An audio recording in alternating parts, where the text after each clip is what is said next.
Olá, pessoal do nono ano, oitava série, né? Que é o professor Renato Reis de História, e vamos dar continuidade, à aula passada, que era sobre o coronelismo. Vamos lá? Vou aproveitar os slides da aula passada, passar por eles rapidão para a aula de hoje. Vamos lá, então? A gente começou na aula passada, então, falando do coronelismo.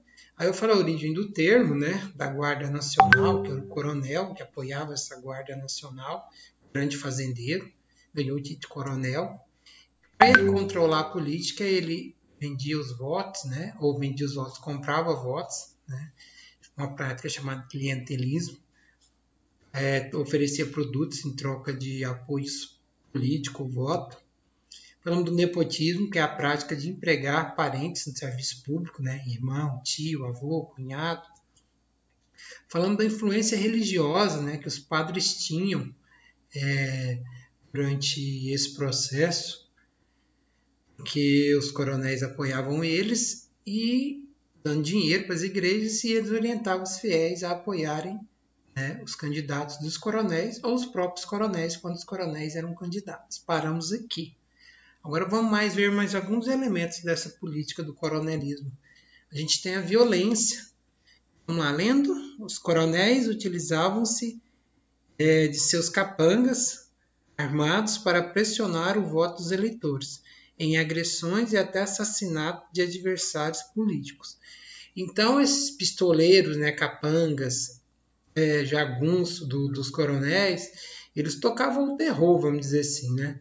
Tem até um autor, historiador da época, que falava que quem tinha juízo não saía de casa em dia de eleição, porque a coisa era terrível. Os capangas andavam armados na rua para quem quisesse ver e pressionavam as pessoas a votarem, né, seus coronéis. Se os coronéis soubessem de alguém ali da região que não votou nele, algum camponês pobre, algum arrendatário, algum pequeno artesão, ele era perseguido, e os camponeses muitas vezes eram expulsos suas terras eram tomadas e o coronel ficava com essas terras para ele. Então a gente percebe, né, como esse autoritarismo existia, né, e existe até hoje em muitos lugares. Então, a violência.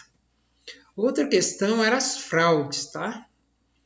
Aí tem uma pintura da época mostrando os grandes autoridades como se fossem crianças, né? Tratavam a eleição, né, como se fosse brinquedos de criança, né? Mudavam a seu bel prazer. As fraudes. A fraude nas eleições era algo comum.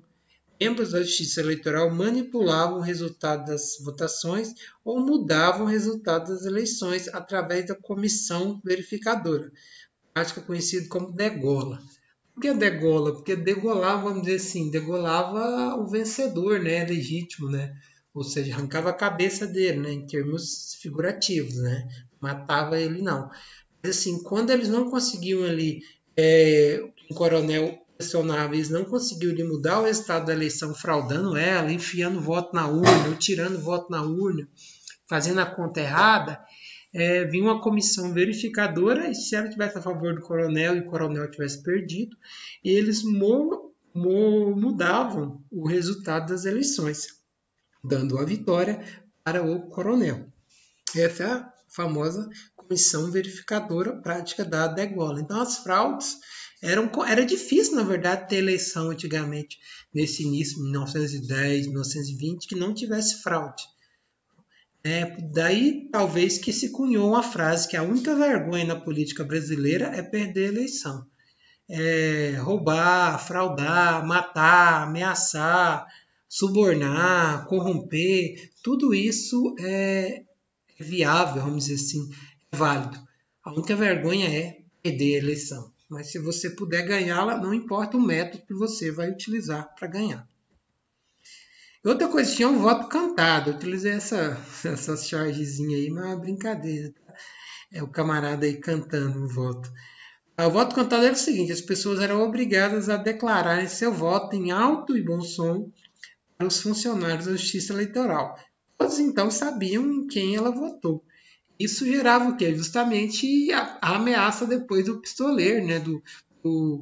Do jagunço, do coronel, pegar essa pessoa e matar ela. Então ele ficava pressionado. O O voto hoje é chamado de voto fechado ou voto secreto. Esse voto cantado é o famoso voto aberto, tá bom? Isso já não existe mais nas eleições brasileiras, tá? Ninguém sabe em quem você vota. Só a máquina, né? Para quem desconfia da máquina. Vamos lá, então. Devido a todas essas práticas cometidas pelos coronéis, que são os grandes proprietários de terra, o voto dessa época é chamado de voto de cabresto. Então aí você tem o político, né? A soberania, que seria a justiça eleitoral, a urna, e o político trazendo o eleitor, né? O burro, né? O voto de cabresto. Ou seja, o eleitor está no cabresto do político. O político faz o que bem entender com ele.